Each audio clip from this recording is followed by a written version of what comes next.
Good morning, Manitoba. I'm Larry McIntosh, and I'll be your host for the next hour and every Saturday morning from 8 to 9. I want to take a moment to express my thanks to all the volunteers who helped and are still helping in Manitoba's flood relief. You may have been sandbagging, providing a place for people to stay who have to leave their home, or lending a hand in some other way, but I want to thank you for everybody that's done everything.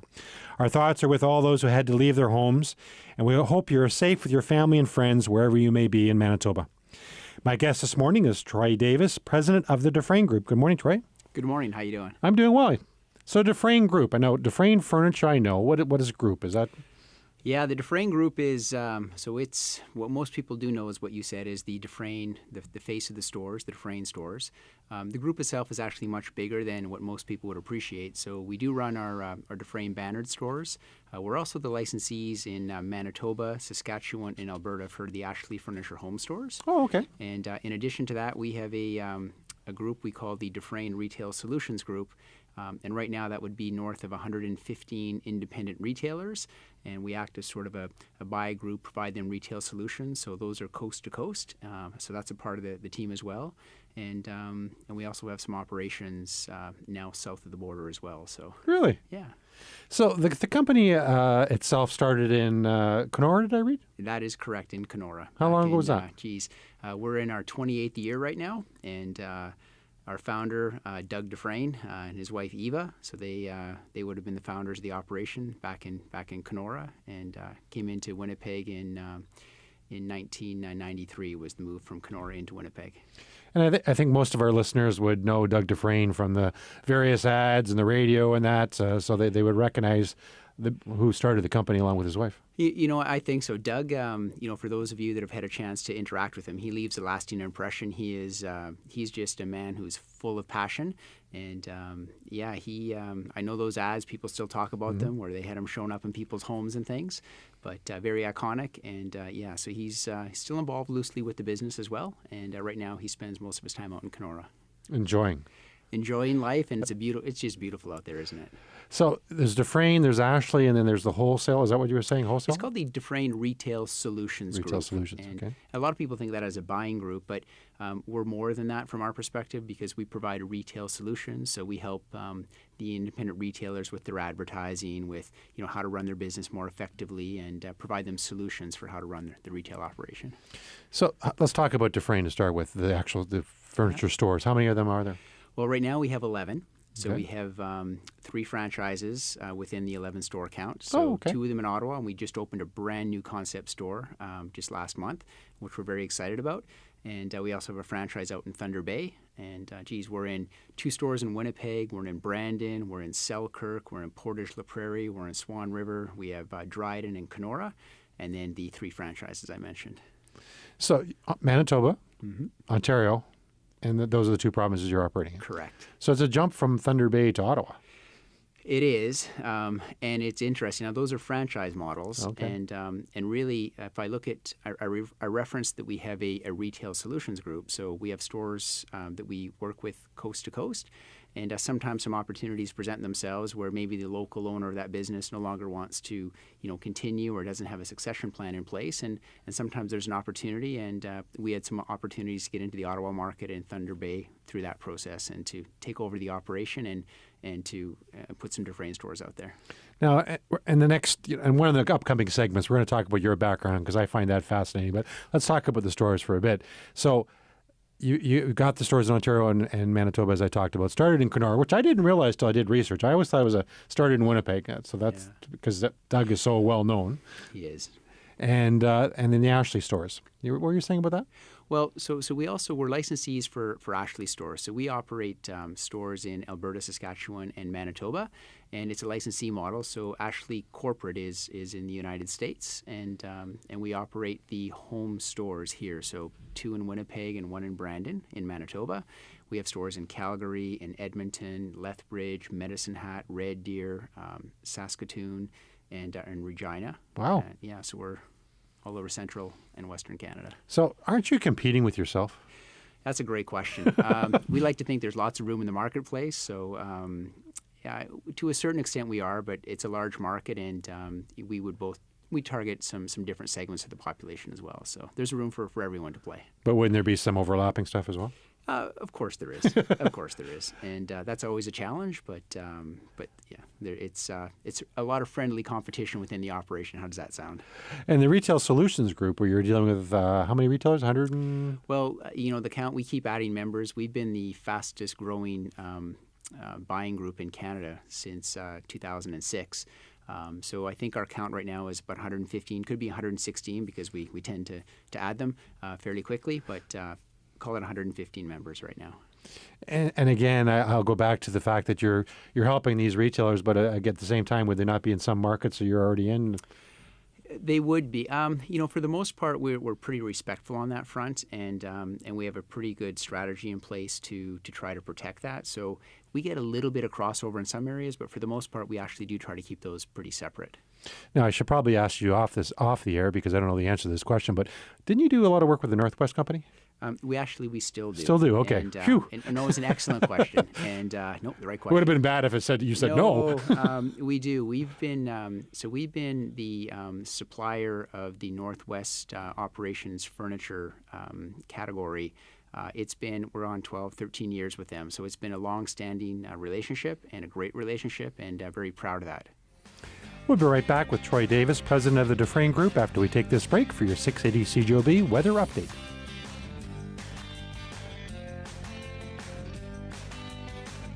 Welcome back to Food and Friends. I want to give you a quick Manitoba crop update. So Manitoba-grown kale, cucumbers, and zucchini are now available at your local store. So kale and zucchini have been available for a few weeks, but cucumbers just coming into stores now from Manitoba. And in the coming weeks, probably over the next 2 weeks, peak in the market beets, broccoli, cauliflower, and green and red cabbage will be coming into the stores. So when you visit your local store, please support local products. That gives back to our economy right here in Manitoba. And as always, it says peak of the market on the label, it is guaranteed to be grown right here in Manitoba. No exceptions. Peak of the market means it's grown here. We're back with Troy Davis, president of the Dufresne Group. So we've just before we took the break, we were talking about the Northwest Company and how furniture goes up north and all that. That's a challenge from a logistics point of view. I know they probably take care of it, but you got to be involved in thinking some of that through, I would think. We do. It's the remote communities, and it's a fascinating part of the world and culture. And there's the sea lift that people would have seen. There's that show on the Discovery Channel, Ice Road Truckers. Right. I mean, literally, that's what happens. There's a couple of times a year where those ice roads freeze and the product is headed up north, and sea lift when the water's open are two really big periods. They do fly stuff up there as well, but they'd prefer to do the bulk of the business on those types of big events. And very unique. So we have to coordinate very carefully. Because as you can imagine, at those times of the year, it's large amounts of product moving out. So our logistics ties in nicely with theirs, but they have a very strong logistics model. That's one of their keys to success. And I'll share with you, we sell vegetables to them, and they're very big supporters of Manitoba grown. Excellent. But we can't ship it all up at once. Yeah, they ship it up by flights because vegetables, they don't last all that long. Yeah. So I'm sure a lot of air freight when you're going with the perishable foods. Yeah, and they take care of all that. But it goes up there on a regular basis. It adds a lot of the cost to it, but that's the reality in some of those communities, as you well know. I think every once in a while when there's room, they might stuff a mattress on the back of that shipment or on the plane. There you go. Well, it works out well, doesn't it? Partnership. So how did the company start? Like Doug and Eva started the company in Kenora, you said? Yeah, and I just, it's an interesting story, and I think about our values and passion as an organization. We've always tried to keep, we compete with the big box retailers out there, but we try to keep that down home feel, and a lot of that comes from Doug Dufresne. And they started, Doug ran very successful service stations in the Kenora market, and they had an unsolicited offer that ended up being a very good offer, and they sold the business.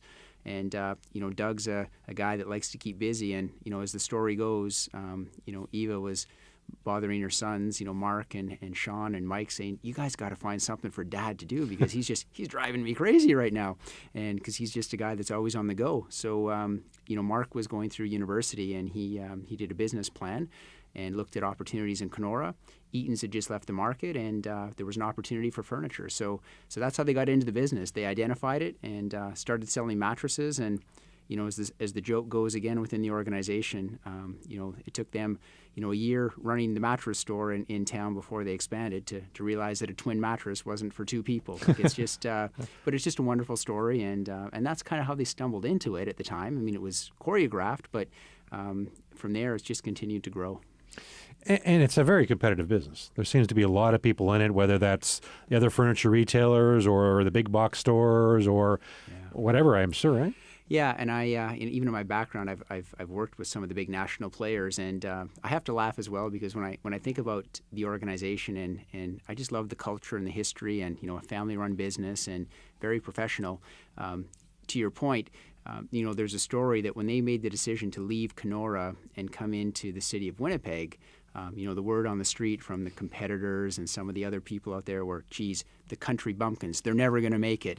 And I just think that was, in good fun and good spirit, but I think that was motivation for it's a very determined organization. And not only did they make it to Winnipeg, but they've continued to grow and expand. And it's really one of the best kept secrets, I think, in retailing. So what's the number one selling item? Well, we do a tremendous appliance business. Oh, right. Mattresses are a big part of what we do. Upholstery is a big piece of it, but I don't know if there's one in particular. But you're only allowed to pick one, so you have to pick one. Geez, if I had to pick one item, I would say upholstery would probably be our biggest. So that would be chairs? Whether it's leather, sofas, chairs, like that type of category. That's a big part of the business for us. Shelley and I were just looking at a fireplace a couple weeks ago there. At Dufresne? At Dufresne. That's the right answer. It looks like fire. We live in an apartment, so it looks like fire, but it's not real fire. But it's not. It probably throws some heat, though. It does throw some heat. You're right. Exactly. Which is perfect. No, it's really, really quite pretty. I don't know if that's the right word for it, but it's really decorative, kind of modern. Anyway, we're off topic. So I would have thought the number one thing would be couches. That's not the case. Well, when I say upholstery, it is. It's sofas, couches, chairs. Yes, it is. Like that is number one. You've got it perfectly. Really? Yeah. And geez, you're a solid veteran here in the business. And when you really think it through, for most people, it's a fashion business, and the living room is kind of the heart of the home, or else it's the basement where people are watching TV, or their family room. So the sofa is a big piece of that, and we always find that that's where people kind of start their journey, and they build from there. And Shelley and I were looking for a love seat because we like to sit beside each other when we're watching TV and that. But a love seat where there's no crack in the middle and it's like, the recliner part comes up. We can't find one. You can't find one. Where it's all ones, without the crack in the middle. Okay. So you're going to have to work on that for us. Reclining love seat. We, you know what, we'll have People to work say on it this. doesn't exist, so I think there's maybe an invention here. I don't know. At the end of our session today, I'll see if we can help you out on that one. Okay. Well, good to know. This is worthwhile this morning. I'm not alone. We'll head over to the store after this. We'll be right back with Troy Davis, president of the Dufresne Group, after we take this break for your CJB weather. We'll be right back.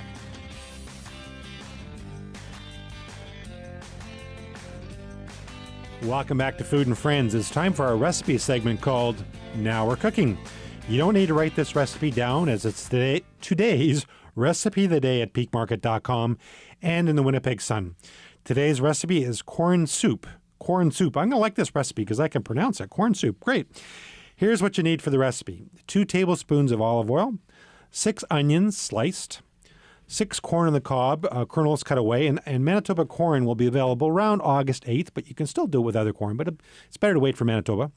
4 cups of vegetable stock, 6 tablespoons of cream, and black pepper and nutmeg to taste. In a large saucepan, heat the olive oil, then add the onions and saute for 10 to 15 minutes until softened, stirring occasionally. Add corn kernels and stock to the onions, stir to mix together. Bring to a boil and then reduce the heat. Cover and simmer for about 10 minutes until the corn is cooked and tender. Remove pan from heat and cool slightly. Then puree in a food processor or blender until smooth. Return the soup to the pan and then add the cream, pepper, and nutmeg. Reheat gently until hot, stirring occasionally. And this recipe serves 4. Again, this recipe, corn soup, is today's recipe of the day at peakmarket.com and in the Winnipeg Sun. And all the recipes on our website or in the newspaper have both metric and imperial measurements. And if you're looking for more recipes, we have over 4,000 recipes at peakmarket.com. And you can even receive recipe emails. If you'd like to receive our recipe emails, simply go to peakmarket.com and click on email recipes. And the system will ask you for your email address, the province you live in, and how often you wish to receive the recipes. It's that simple, and you can unsubscribe at any time. We currently have over, ready for this, 45,000 subscribers in 202 countries, and we'd love to have you join our club. We'll be right back with Troy Davis, president of the Dufresne Group, after we take this break for your 680 CJB News, Sports, and Weather Update.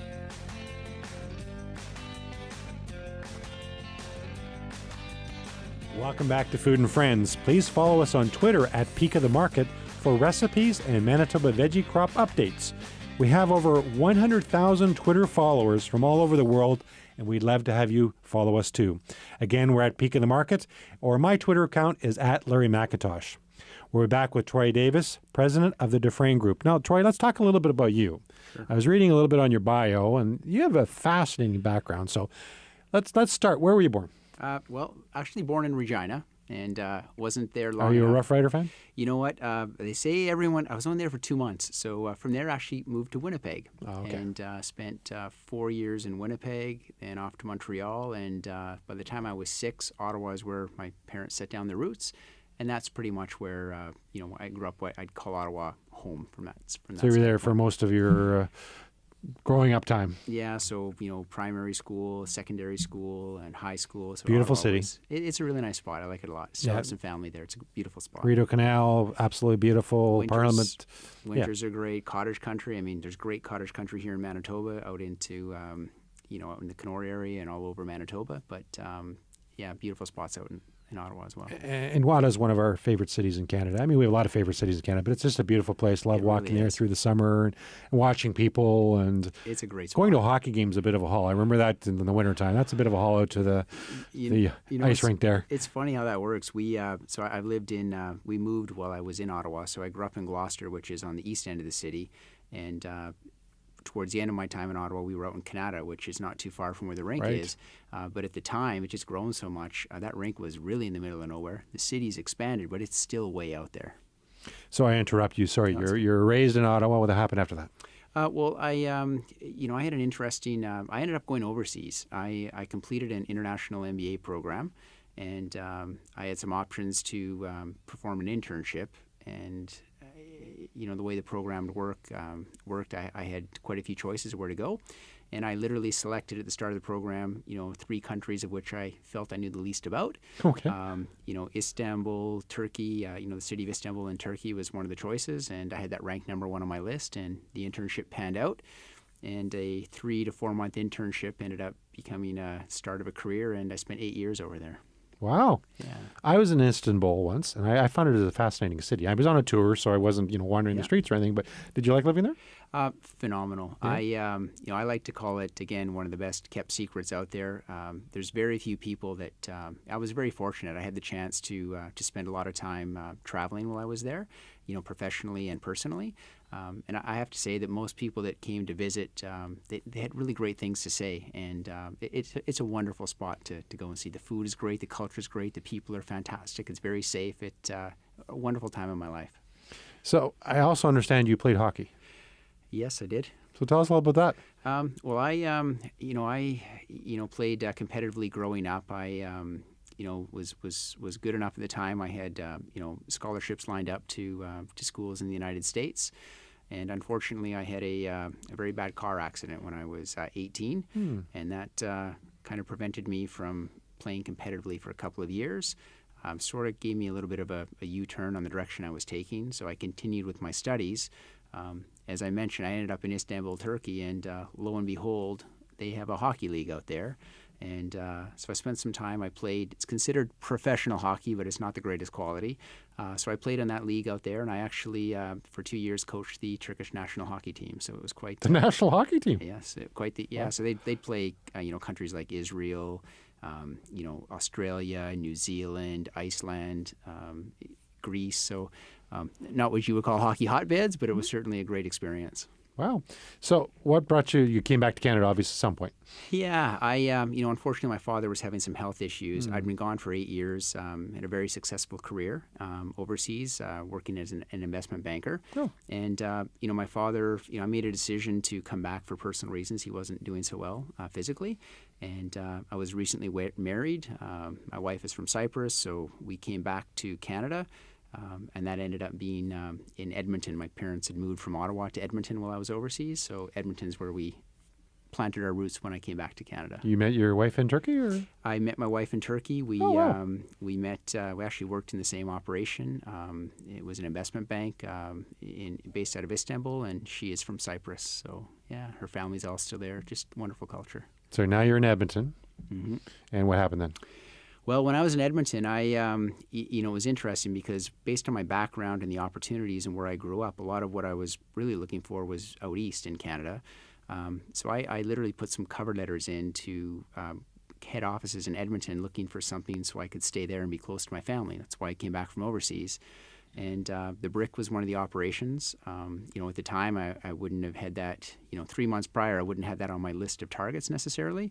And I got a phone call from the president. I went through 3 or 4 interviews. I don't know that they weren't sure what to do with me, but they thought, you know what, I think he's got some talent. And they brought me onto the team, and I joined the brick organization. So you knew nothing about furniture that time? I didn't have. I studied retail a little bit at school, but no, I didn't have a furniture background or necessarily a retailing background. And I jumped in. I'd done a lot of business development work. So when I was with the brick, they tasked me with mapping out our strategy to open up the province of Quebec. And one of the things I was responsible for, we opened 6 stores on a single day, April 2004, April 15th, and we opened 6 stores. I'm sure you'll never forget that day. 6 stores in one day. You know what? And it's opening 1 store in retail is a challenge. 6 of them in a different market. I was responsible, so I'm fluent in English and French. So that was one of the reasons, and just all the training, hiring, developing. It was an incredible experience, but it was a blur. A lot of fun though. And then you came over to Dufresne?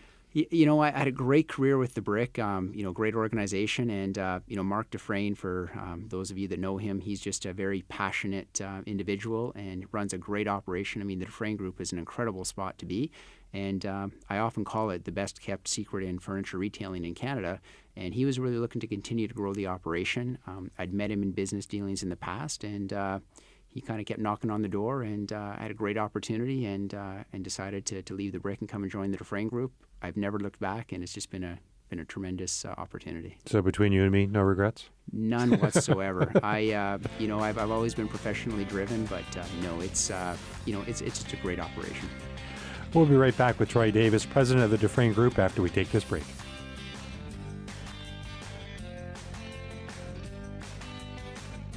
Welcome back to Food and Friends. Food and Friends Radio is now on TV. Each radio show is filmed and will be posted on Mytoba.ca later this weekend. So if you want to see the TV version of this radio show or previous radio shows, please visit Mytoba.ca. Thanks to Nicole, who produces our show, and Chad, who operates the camera, as well as the teachers of the Broadcasting and Media Arts program at Tech Voc High School. You can also listen to an audio podcast of Food and Friends at SoundCloud.com and at the iTunes Store. So please do a search for Food and Friends with Larry at Mytoba.ca, SoundCloud.com, or iTunes, and all the shows will come up for your listening or viewing pleasure. Now, it's important for me to mention that Food and Friends is only available because of CJOB and its advertisers, so please tune in to 680 CJOB or listen live at cjob.com. We're back with Troy Davis, president of the Dufresne Group. So we're talking off air about a whole bunch of things. Dufresne's an interesting company to me. I always thought it was Manitoba, as I said earlier, which I'm going to take it as a Manitoba company anyway. It's based out of here, right? It really is our heartbeat. Our corporate office is here. I mean, Manitoba is really, we consider ourselves that way as well. But I was reading that you won the 50 Best Managed Companies, isn't it? We have. We are a platinum member. So I think when you exceed 10 years as a 50 Best Managed Company, you get platinum status. and we're proudly into our 14th plus year, and we're very proud of that. Now, I'll put a personal commercial in here for me. Peak of the Market was a 50 best managed company at one time, and then they changed the criteria and we weren't allowed to go in anymore because we're a not-for-profit company. So right. we weren't allowed to do that. So I know what you went through to get that and maintain that for that many years is unbelievable. Yeah, the application process, it is quite comprehensive. And some awards, you put it down and they take it at face value, but they audit you and they ask for books. They dig under the covers. It's a significant award, so congratulations on that. Thank you very much. Very proud of that. The thing that struck me, though, was your community work. You have a Dufresne Foundation, I think, right? We do. In fact, we have a very active Dufresne Foundation where our shareholders and the family members are very active. And then as an organization, we also support a lot of charities. So, the Dufresne Foundation, one of the things that, somewhat unique, we, in 2011, I think about Doug and Eva Dufresne and, Mark, Sean, Mike. They all understand that our success comes from the communities in which we operate. And I just think the values has always been very important for them to want to provide and share and give back to those communities.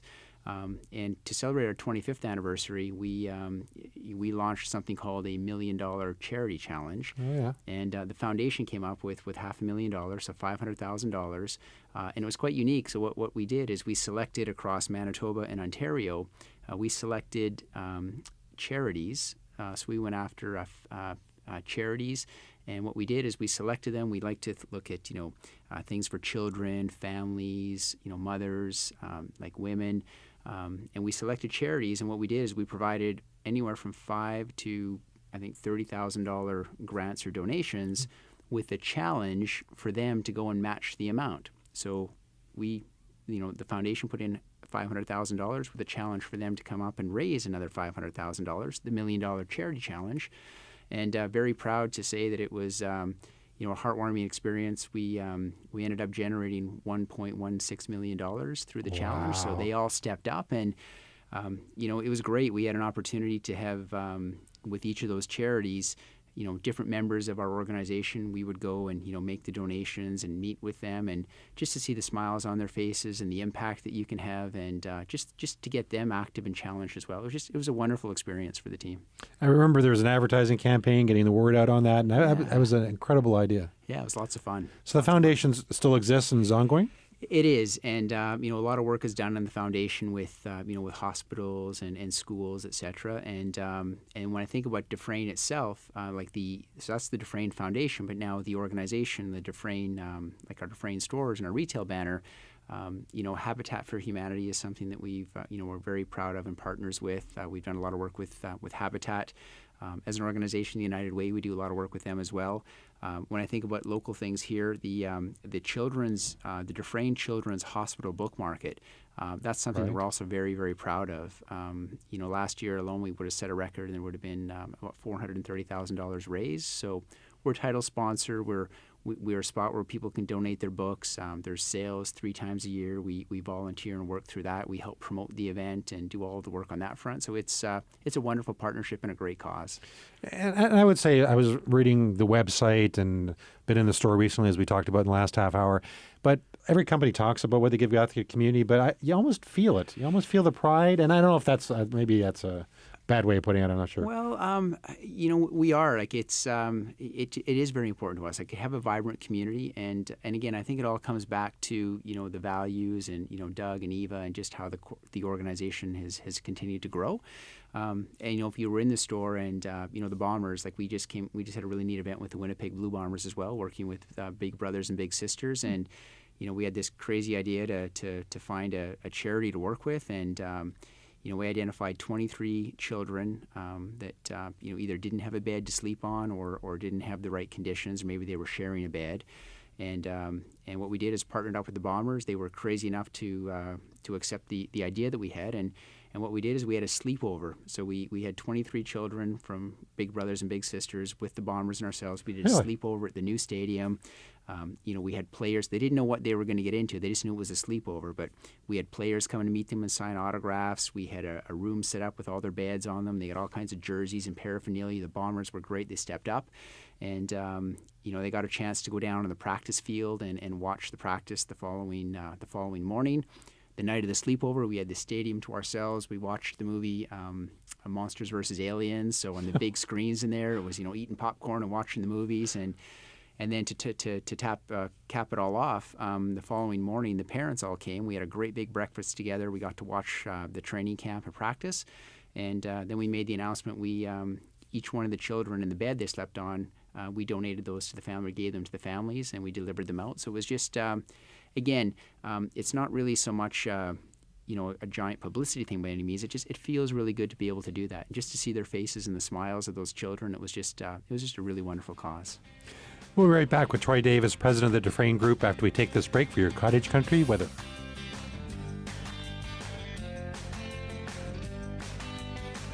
Welcome back to Food and Friends. My guest today has been Troy Davis, president of the Dufresne Group. Now, before we have to go, we should tell people, you have a website, I assume? We do. Dufresne.ca, so Dufresne.ca. And we actually just launched a brand new website. So it's, we're very proud of that. And about 3 months ago, so it's a completely new platform. So it's a great experience online. So we got that in there. Great experience. Way to go. So I assume it has the store locations on there, store hours. It does. Here in the city, our stores are out on Nairn Avenue and on Ellis Avenue, and Saturdays 9 to 6. And we're all about trying to be able to provide a great guest experience. And so right after the show, you and I are going over to the store and have a look for that love seat we want. Find that motion love seat you're looking for. You bet. Thanks to Nicole Bonnekamp for being our show's producer. As always, take care, and please don't forget to eat your veggies.